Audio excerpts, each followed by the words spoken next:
In the beginning, you have to introduce your characters and maybe the setting, if that's important. And quite often, you get the first hint of what the problem in your story is going to be in the beginning. An inciting incident is the thing that kicks the story into action. And at the beginning of every story, you've got to let people into the world, but you've also got to make things happen. And in the case of Word Hunters, the inciting incident is when Lexi and Al, on a regular school day, find this mysterious old dictionary in their school library, and something on it is glowing, and when they touch it, it blasts them back into the past, tracking a word back to its origins, and that's when the adventure begins.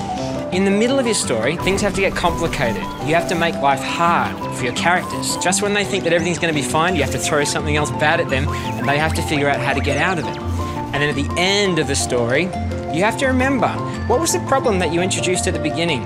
Because you have to answer that problem in the end of your story. So if the problem was at the very start that Jack really needed a friend and he was really lonely, then at the end of the story, hopefully he finds a friend.